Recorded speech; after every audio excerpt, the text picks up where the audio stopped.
Faut le rappeler parce que si vous n'êtes pas au courant, on a fait figurant dans un clip de Christophe Willem. On se fait amis avec tout le monde, on commence à avoir des liens, et puis les liens naturellement débouchent sur des opportunités. Et d'échanger en fait et de sentir que la personne nous comprend, va potentiellement nous conseiller. En fait, ça va mieux, psychologiquement ça va mieux. Et la phrase qu'on entend tout le temps, c'est je me reposerai quand je serai mort. Bienvenue dans Social Quart d'heure, le podcast qui te parle social media et ads en moins de 15 minutes. Et aujourd'hui, comme disaient les nègres marrons, le temps est passé et beaucoup de choses ont changé. Qui aurait pu s'imaginer que le temps serait si vite écoulé? On fait le bilan calmement. Bon, bref, je vais pas vous faire toute la... J'y étais presque, hein. J'ai cru que j'allais faire toute la chanson. Mais c'est l'heure du bilan et oui, c'est la fin de l'année. On aime bien faire des bilans. Voilà, il fait froid. On se caille le cul un petit peu quand même. Hein. Ouais, faut le dire. Hein. Parlons franchement. Même dans le sud, on est à Montpellier et pourtant on a froid. Alors, j'ose même pas imaginer là où vous êtes. Ça doit être le Canada, je pense que c'est au moins la même température qu'au Canada. Plus sérieusement, c'est l'heure de faire le bilan, on va faire notre petit bilan. Et le but, c'est de voir justement que peut-être vous vous retrouverez dans notre bilan. C'est toujours intéressant de pouvoir en parler. Par contre, on pourrait commencer par le début de l'année où en général, les premiers mois sont toujours un petit peu des moments de flottement puisque tout le monde se remet un petit peu des fêtes, nouvelles résolutions, etc. Donc nous, on va passer un petit peu rapidement là-dessus puisque le premier point, et tu me dis si je me trompe, c'est le fait que tu sois, parce que pour rappel, donc Paul est de Montpellier, de Toulouse, j'allais dire de Montpellier. Voilà, l'erreur. Paul est une chocolatine, je suis un pain au chocolat en fait, on va rappeler. Donc sud-ouest versus sud-est, sud-centre. En même temps, du chocolatine, hein, voilà, y a pas de débat. Voilà, y a pas de débat. Mais bon, cela n'est pas le sujet, mais en tout cas, Paul était sur Toulouse, moi sur Montpellier, donc pendant plus d'un an et demi. Ouais, allez, oui, un an et demi, 2 ans, oui, 2 ans. On a travaillé à distance, donc toutes les 2 semaines, voilà, on faisait une petite garde alternée. J'allais chez Paul, Paul venait à la maison. Et ça nous permettait de travailler en tout cas 3-4 jours dans le mois ensemble. Et après le reste c'était même plus que en ça. distanciel. Je pense que... Oui, une semaine, au moins l'équivalent d'une semaine, puisque c'était toutes les 2 semaines, effectivement. L'équivalent d'une semaine et demie par mois, vraiment ensemble. Mais il y avait ce côté même à distance, tout le temps. C'est ça. Il faut que je revoie la définition de ce qui est un mois, du coup. De combien de semaines il y a dans un mois. Combien de semaines dans un mois et combien il y a de jours surtout. Mais ouais, effectivement. Donc, première étape, ça a été le fait que je revienne, on va dire, à Montpellier. Que je décide de poser mes valises à Montpellier. Et que je décide de dire, maintenant, je vais tous les jours travailler à Montpellier et plus de garde alternée, plus de digital nomadisme, mais maintenant on est dans du sédentarisme. C'est ça, on a pris cette décision là parce que il y avait un besoin d'accélérer l'activité. On s'est quand même rendu compte que quand on bossait tous les deux, à chaque fois on était tous les deux, il y avait toujours des choses qui se passaient. Soit on allait en rendez-vous client en physique, soit on rencontrait des gens en soirée, ça développait notre réseau. Même nous, notre réseau, pas forcément notre réseau dès le début, mais en tout cas même nous, incroyable. Même sur le fait de faire circuler une information, voilà, Paul est à côté de moi, je lui pose une question, ça va beaucoup plus vite que via le chat ou peut-être qu'il va me répondre 20 minutes plus tard. Donc en fait, les choses allaient beaucoup plus vite, les projets avançaient beaucoup plus vite et on s'est dit là c'est l'occasion parce que c'était le bon moment pour Paul de faire ça et de se dire ok, au moins pendant minimum 1 an, on bosse ensemble en présentiel et on développe l'activité à fond. Donc vraiment, premier point qui a vraiment changé cette année, c'est que on travaille au même endroit, on travaille à côté, on se voit tous les jours, donc c'est-à-dire aussi, là j'en viens sur le deuxième truc, c'est qu'on a pris... On s'est mariés, oui c'est vrai, voilà, on a eu plusieurs enfants, et on attend le troisième là. Ça a pas mal bouleversé de choses dans notre société. Exclu. On a pris en tout cas un bureau donc dans un cowork. En plus on a la chance d'être dans un cowork, donc d'avoir un lieu dédié pour travailler, puisque avant on bossait soit de la maison, soit dans un café. À part à Toulouse quand même on allait dans un cowork, mais là l'avantage du cowork que l'on a, c'est qu'on a un bureau dédié. C'est-à-dire que on rentre un peu sur, on va dire, recommandations, mais en tout cas le but c'est que dans ce cowork il y ait des compétences complémentaires aux nôtres. Puisque ce sont tous des indépendants créatifs, que ce soit des vidéastes, des photographes, des personnes qui vont faire des sites web, des réseaux sociaux, de l'ads, etc. Donc le fait de tous les jours avoir cette discipline, mine de rien, ça rajoute en tout cas de la performance et des résultats sur notre activité. T'as ce côté où on y allait déjà avant que je vienne à Montpellier à temps plein, mais là vraiment on y va tous les jours. Et en fait le but un petit peu d'un cowork, et je pense du réseau au final c'est ça, et tu vas quelque part, un cowork quoi que ce soit, Et le seul truc que tu dois faire, c'est de dire bonjour. Quand tu es présent dans la tête des gens avec qui tu bosses, c'est plus facile pour eux après de t'identifier et de te recommander. Et ça, c'était quelque chose qui pour nous paraissait important, c'était aussi d'avoir les synergies nécessaires avec d'autres professionnels. Et si on n'est jamais au bureau, comment on pourrait penser à nous et comment on peut développer des synergies et des partenariats si on est là une fois par mois. Et en y allant beaucoup plus souvent et en continuant du coup à se familiariser avec tous les autres professionnels, à faire des choses ensemble et tout, sans parler de boulot parce qu'on misait pas là-dessus, mais on savait que si on voulait que ça donne des résultats, il fallait qu'on y soit plus souvent. Et en fait, d'y être juste tous les jours, on se fait amis avec tout le monde, on commence à avoir des liens, et puis les liens, naturellement, débouchent sur des opportunités, puisque un tel va avoir tel projet, et ils ont besoin de publicité, par exemple. Qui sait à qui il va demander pour faire de la publicité? Naturellement, il va demander à ceux avec qui il bosse tous les jours, qui font justement de la publicité. C'est ça, c'est intégrer un cowork. Moi, j'y vois 3 avantages. Déjà, c'est de se donner un cadre et de se donner des horaires et d'arriver à faire la distinction entre le pro et le perso. C'est-à-dire que on change de lieu, ne serait-ce qu'on n'est plus chez soi. Donc déjà, on est moins tenté de procrastiner. En tout cas, on sait que quand on est dans un lieu de travail, on est là pour bosser. Alors, ça n'empêche pas qu'on prenne des pauses, qu'on ait déjà des fois un peu plus la flemme. Mais déjà, ça donne un cadre et un rythme dans ces journées. On sait pourquoi on y est. C'est ça. Deuxième, ça permet aussi d'être entouré de gens qui comprennent un peu ce qu'on fait aussi parce que dans notre entourage, on n'a pas forcément que des entrepreneurs et de partager des problématiques, de dire tiens, il y a ce client ou j'hésite. Enfin voilà, en fait, sur des problématiques qu'on rencontre quotidiennement en tant qu'entrepreneur parce qu'on se pose 1 milliard de questions et d'échanger en fait et de sentir que la personne nous comprend, va potentiellement nous conseiller. En fait, ça va mieux. Psychologiquement, ça va mieux. Donc vraiment, de pouvoir s'entourer de personnes qui nous comprennent. Et aussi de ne pas être isolé. Alors c'est vrai que nous on a la chance d'être 2, mais quand on est tout seul, en fait on est tout seul à prendre tout ce poids, toute cette charge mentale. Là, le fait d'être avec d'autres personnes, ça permet de discuter, d'échanger. Et le 3e point, c'est le côté business. C'est effectivement de pouvoir être mis en relation, de développer son réseau et de devenir un petit peu la référence sur une expertise. Un peu comme on fait sur les réseaux sociaux, sauf que là, on le fait en vrai. Et derrière, du coup, ça nous permet de multiplier les opportunités. Ouais, ça, c'était vraiment le gros du gros. Et effectivement, on commence à voir les résultats. Là, ça fait 6 mois vraiment où on est là tous les jours. On connaît beaucoup mieux les personnes qui sont à l'intérieur. On a fait plein de trucs ensemble cet été. Au-delà du professionnel, on a fait des sorties personnelles, genre en mode on a fait du kayak avec les gens de la clip. Quelle histoire. On fera un épisode dédié dessus. Ça, on en reparlera à la limite une prochaine fois. Mais ouais.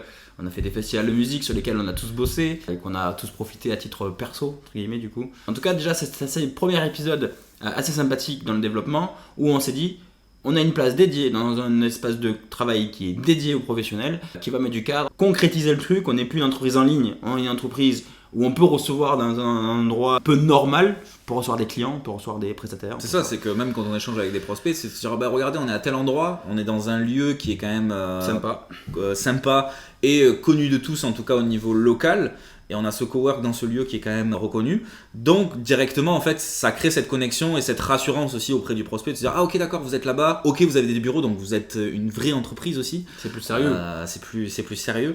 Donc il n'y a que des avantages, si ce n'est après que oui il faut payer un loyer. Ouais. Mais derrière on a ce retour sur investissement quand même qui est plus que financier. Ouais, c'est ça. Parce qu'en plus on a de la chance, on peut y aller tous les jours, à 24h/24, on peut même y dormir, je suis sûr que tu peux... il manque juste une douche. Ouais, il faut une domicile, tu douches au sanitaire avec un gant, faut demander à Tuna. Ça balance des noms comme ça. Ensuite, qu'est-ce qu'il y a eu après le cowork? Événement marquant, puisqu'on est sur un bilan, un des premiers trucs qui nous a permis de toucher du doigt un de nos rêves, c'est-à-dire participer à un clip de musique. Ouais, grave, c'est le rêve de devenir des étoiles. Faut le rappeler, parce que si vous n'êtes pas au courant, on a fait figurant dans un clip de Christophe Willem. Ouais. Ça, c'est justement parce qu'on était là au bon moment, dans le cowork, on a osé, on a rien fait, on a juste dit, nous on est partant pour le faire. Chercher des figures. On s'entendait bien, ça a matché, c'était dans l'esprit aussi du clip, faut dire.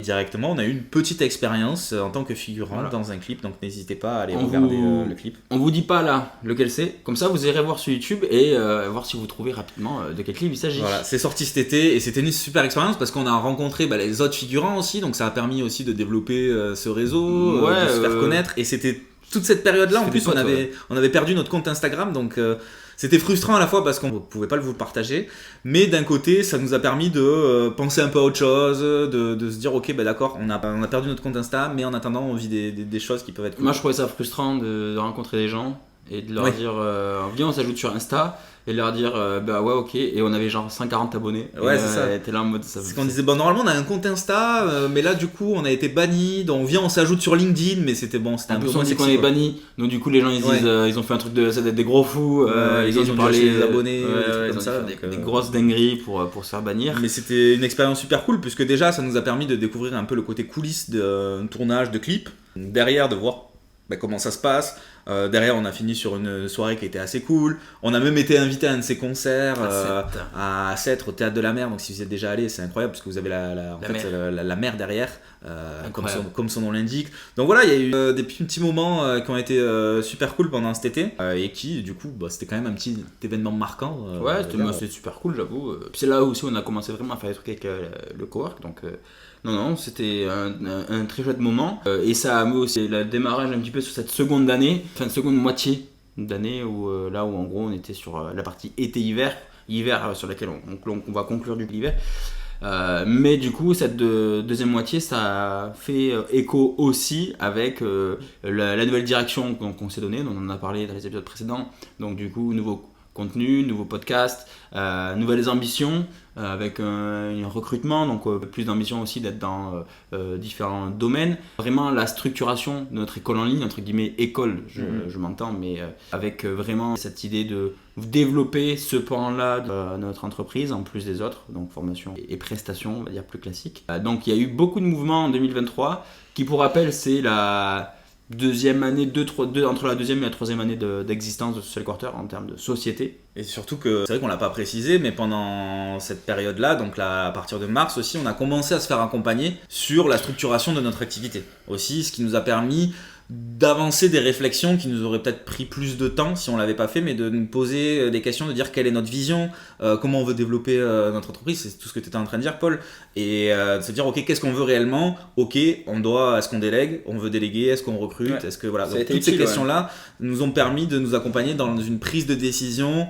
de restructurer un peu notre vision de où on voulait amener Social Quarter, et ce qui fait que derrière ça nous a fait prendre ces différentes décisions.